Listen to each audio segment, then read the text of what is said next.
Está começando mais um episódio do Entre Chaves, o seu podcast de desenvolvimento de software.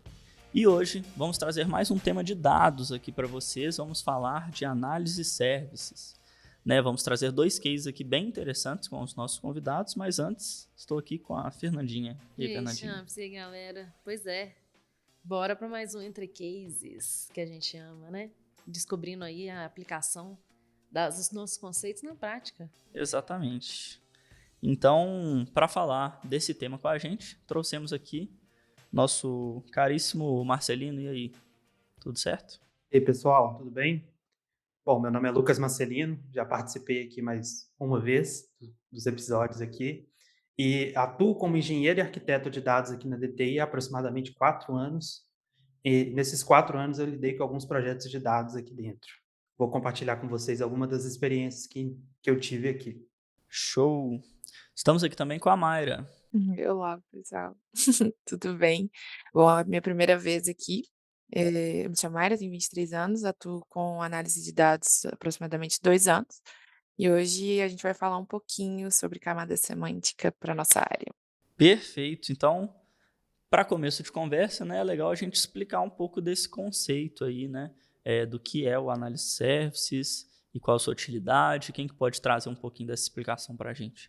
Bom, posso comentar aqui. Basicamente, o Analysis Service ele é um mecanismo de dados analíticos usado no suporte a decisões e na análise de negócio. Então, ele fornece recursos ali de modelagem de dados a nível empresarial de Business Intelligence. Se eu pudesse resumir, é como se o Analysis Service ele visasse com que o usuário fosse simplesmente o consumidor da informação. Então, o Analysis Service ele é como se fosse uma ponte para a visualização e é uma ferramenta de ETL, para a gente transformar, deixar o dado tratado, limpo, para que o usuário não tenha preocupação com isso. Aqui no Entre Chaves, gente, a gente já conversou muito, principalmente, o Lucas Leal já veio aqui bastante falar sobre BI e operação em dados, com o Power BI. O que o Power BI tem a ver com a análise service? Tem alguma coisa a ver ou não tem nada a ver? Tem a ver. Tudo a ver. Tem tudo a ver. Então conta pra gente aí, qual que é a relação entre as duas coisas? Não, perfeito. A ideia do Analysis Service é servir de camada de modelagem para o Power BI. Então, a gente até tem alguns recursos no Power BI, onde a gente consegue fazer um ETL ali dentro, consegue fazer uma modelagem de dados, mas não é muito recomendado quando você está escalando o seu negócio. Então, o Analysis Service ele vem para suprir essa necessidade de desacoplar a parte do processamento, modelagem ali no Analysis Services, e o Power BI ele vai servir de camada de visualização, onde você vai construir os seus visuais, as suas tabelas, os seus KPIs e por aí vai. Entendi. Então, é um passo anterior mesmo, para modelar e transformar os dados antes do analista visualizar, Porque eu sei que um dos problemas que a gente tem muito com dados é justamente, vamos falar assim, 1000 relatórios conectados a bases que não estão tratadas e aí cada analista faz o seu próprio tratamento dentro do seu BI.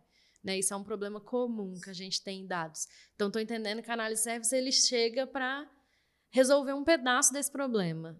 É isso? Tem a ver? Eu estou falando bobagem. Tem tudo a ver. Inclusive, o Analysis Service, o Power BI em si, ele não foi feito para fazer tratamentos dentro dele. Ele é realmente uma ferramenta de visualização de dados.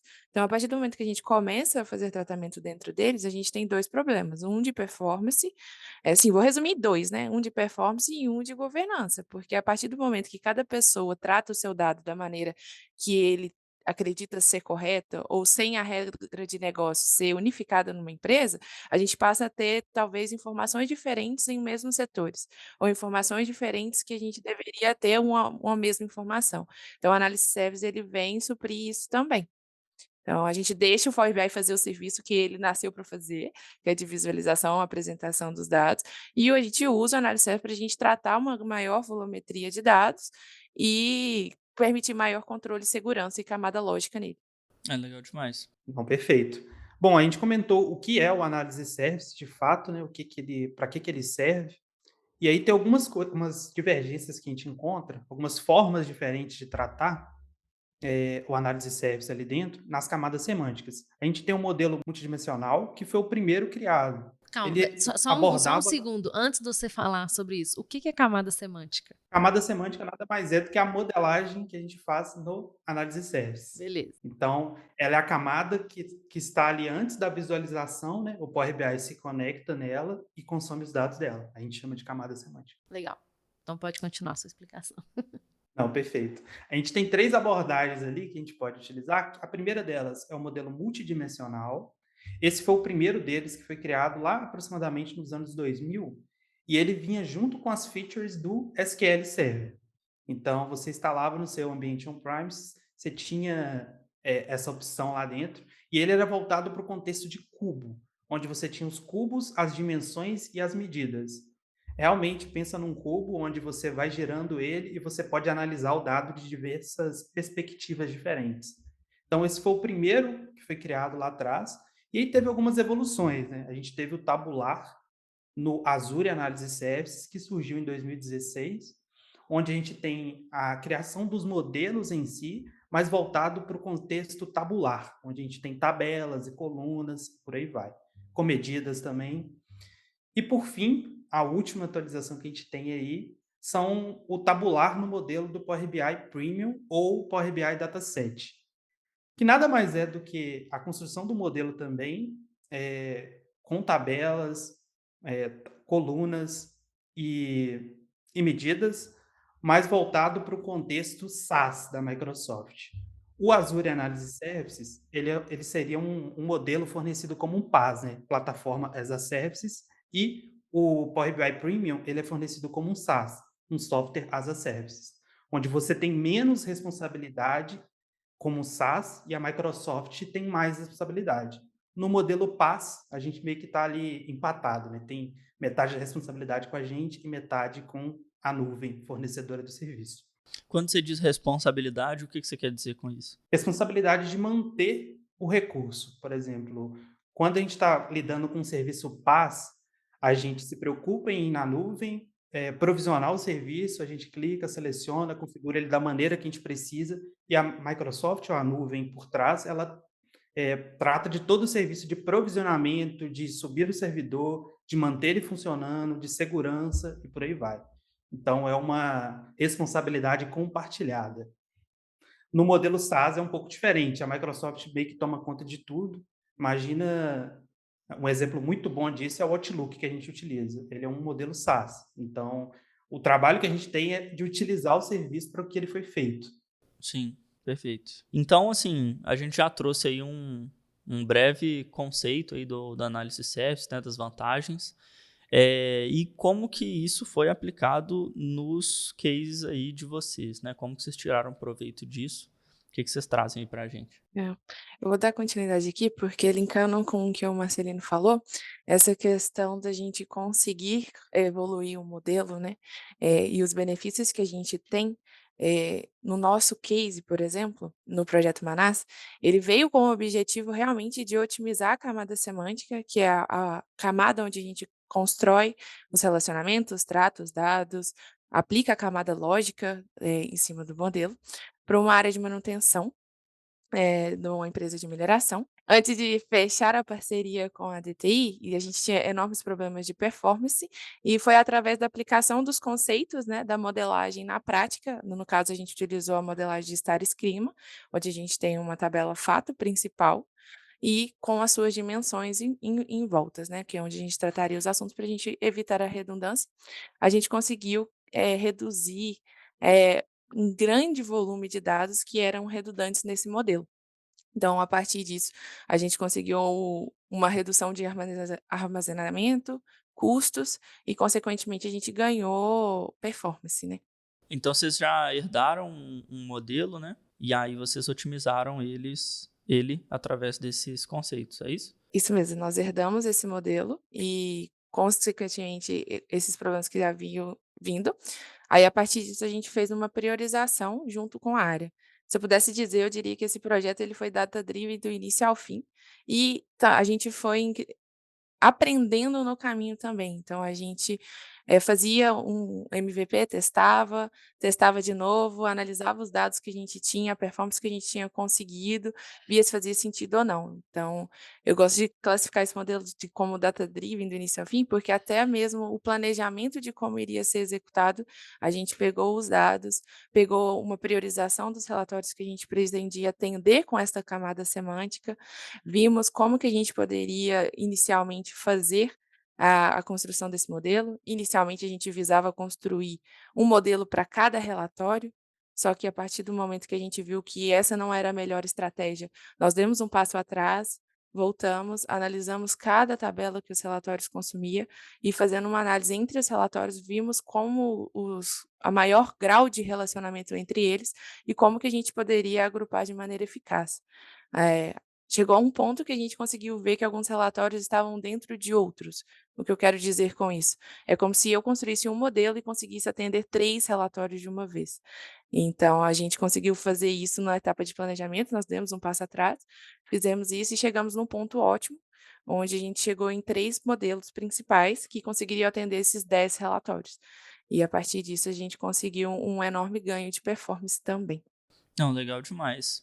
E vocês têm métricas relacionadas a esses ganhos de performance? Temos, nessa tecnologia a gente deixou, né, de armazenar 87 gigas de dados e passamos para aproximadamente 25 gigas, então a gente com os 3 modelos, no total dos 3 modelos, então a redução cerca de 70%, né, de armazenamento, então a gente conseguiria diminuir o tier que a gente estava utilizando na época, e o tempo de processamento na época era em torno de 4 horas, 5 horas, e na última medição a gente estava gastando 1 hora e meia, a gente teve Caramba. uma redução de 3 horas de processamento também. E isso reflete, acredito, nos custos, né? Que a gente estava falando aí, né? Dessa questão dos dados em nuvem e também essa quantidade, né, o tamanho, né? Acredito que E aí queria até que, se alguém souber explicar aí melhor como que funcionam esses custos, mas acredito que deve ter muito a ver com essa ingestão de dados que vocês diminuíram bastante, né? Sim, com certeza. Assim, em questão de custos, a gente conseguiria diminuir bastante o tier, porque um ponto de atenção, digamos, do análise service é porque ele faz o armazenamento e processamento dos dados. Mesmo que esse processamento seja em memória, ele tem um custo elevado para a gente estar armazenando novamente o dado no servidor do AS. Mas com o trabalho desenvolvido, a gente teve a possibilidade de reduzir o tier que a gente estava utilizando na época, né. Ao terminar o projeto, eles ainda não haviam, feito essa redução, porque eles ainda estavam mantendo o modelo antigo, até mesmo para a gente poder divulgar dentro da empresa, ser uma transição tranquila e com todos os usuários tivessem ciência que iriam precisar ajustar os relatórios que estavam consumindo, mas em contrapartida a gente teve 73% de redução de armazenamento, uma redução de estruturas não utilizadas, né, de 60%, e a questão de 3 horas de diminuição de tempo de processamento. Então acho que foram ganhos bem legais. Deixa eu entender, eu estou aqui pensando, né, nesse case seu, que você trouxe, Mayra, e eu queria entender algumas coisas, assim, em relação até a conceitos relacionados a dados e tudo mais.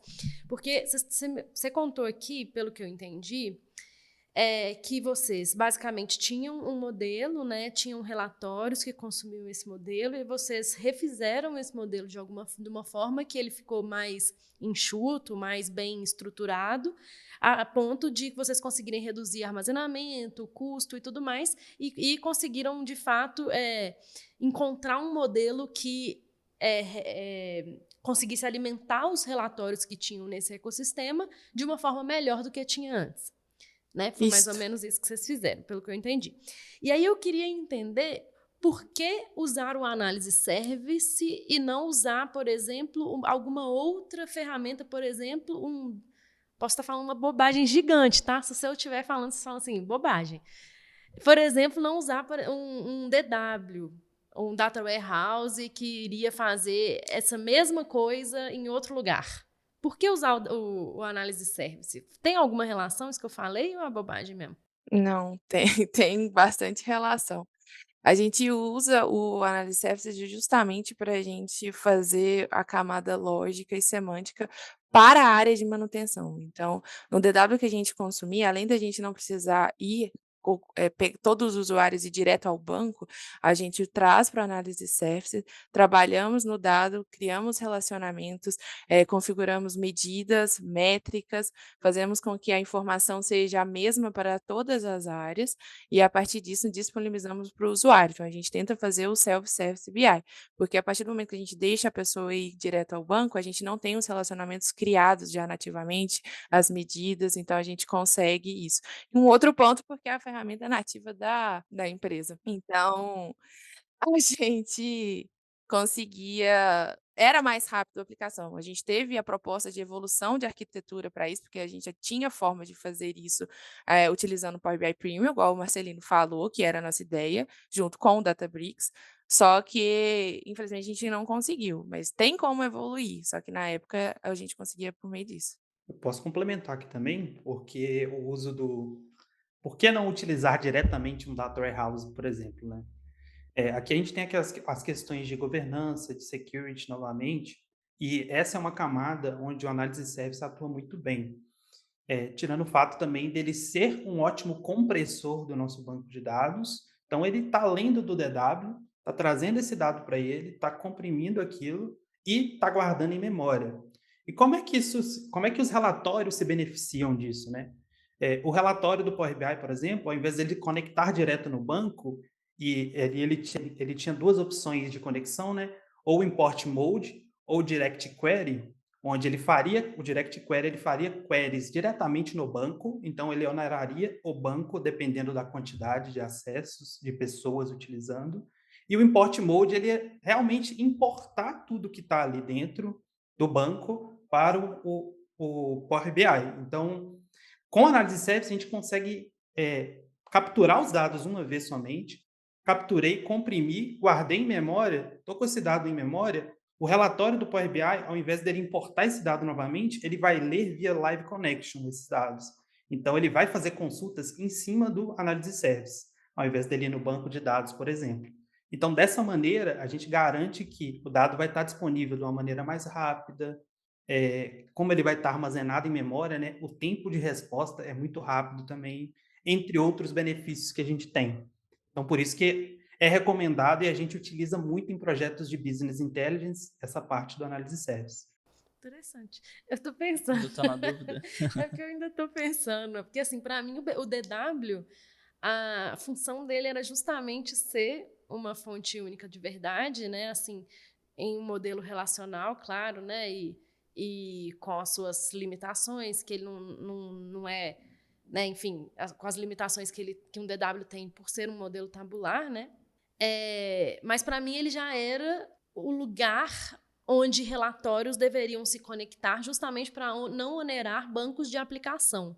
Para mim o DW ele era criado justamente com este intuito de ser uma estrutura, né, tabular ainda, relacional, que iria, com as suas transações e tudo mais, dar as informações necessárias para os relatórios funcionarem muito bem, criando todas essas variáveis que seriam necessárias. Eu realmente não sabia que precisava de uma nova camada aí de análise service. Então, assim, eu ainda tô, eu ainda tô pensando. Mas assim, pode falar. como tudo na vida, depende, né? Tipo, vão ter projetos onde você vai ter realmente só um data warehouse e um Power BI, por exemplo, consumindo diretamente dele, sem problema. Vai acontecer, você vai ver isso muito. Mas, trazendo outro case que a gente preparou aqui, é um case de saúde e segurança, né, relacionado à Covid, de um dos nossos clientes aqui.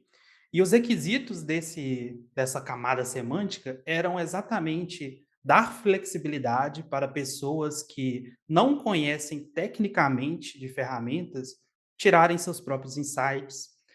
Como era um assunto muito sensível relacionado à saúde e segurança, a gente tinha que garantir que determinadas pessoas ou determinados perfis tivessem um acesso diferente ao nosso modelo, digamos assim. Então, a gente precisava garantir que médicos tivessem um acesso mais elevado, caso eles quisessem consultar alguma coisa, ou tirar algum insight do modelo, diferente do acesso de uma pessoa que está no meio operacional, por exemplo, que não deveria ter toda essa permissão. Uhum. Então, esse tipo de coisa a gente consegue construir muito fácil com a análise de service.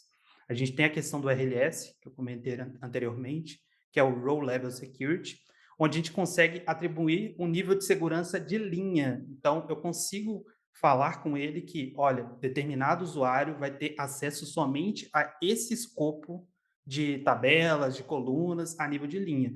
Então, eu consigo ter isso no análise service e é isso que faz uma diferença enorme em alguns projetos. Um exemplo também bem bacana são as perspectivas. Então, eu posso criar perspectivas dentro do análise services segmentada por assunto, por exemplo.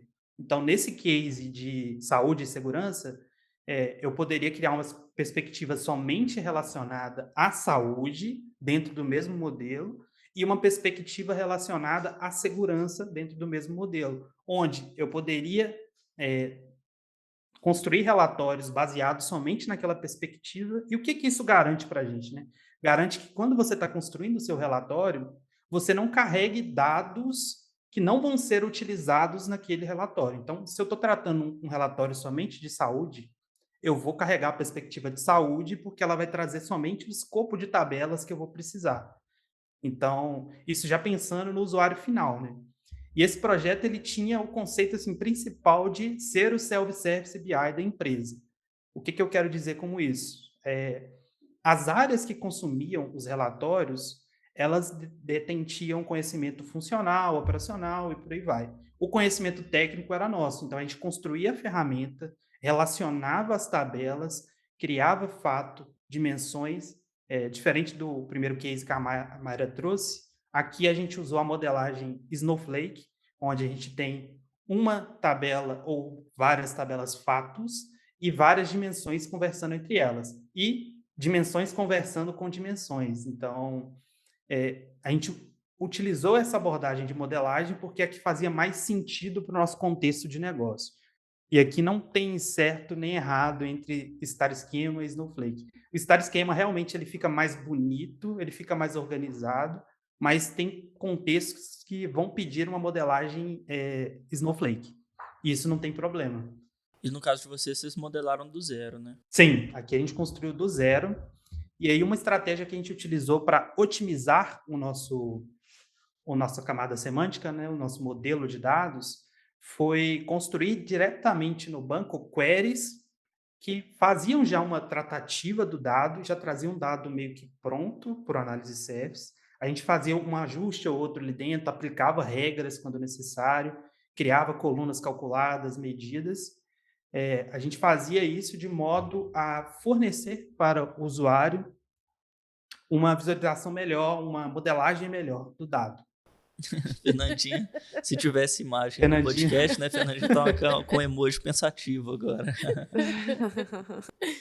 É porque eu realmente tô pensando. Eu entendi, assim, né, os conceitos e tal, de realmente o análise service ser um lugar, né, que você é um intermediário mesmo entre o visualizador e o banco, né, de você pegar o banco e conseguir tratar e criar medidas e criar variáveis e criar modelos e relações entre tabelas que talvez não existam no banco, mas que sejam importantes para os seus relatórios. Eu só ainda não entendi, gente, eu vou repetir aqui, talvez as pessoas que estejam ouvindo já entenderam e só eu que não entendi. Por que não fazer isso no banco, entendeu? Tipo assim, por que não criar essas medidas que são específicas para os relatórios? Por que não criar isso na camada do banco e ficar criando isso numa camada intermediária, sabe? Perfeito. Bom, assim, o motivo principal que eu vejo, até trazendo um exemplo dos nossos clientes aqui que a gente atende, é que nem todos os clientes vão ter uma estrutura de data warehouse disponível para a gente consumir os dados. Então, o Análise Service ele faz um serviço também de conectar em alguns bancos, talvez um banco relacional, alguma coisa assim, não é recomendado, mas ele faz esse serviço. Se conectar também, por exemplo, num Blob Storage para consumir uma planilha, alguma coisa assim, ele também faz isso.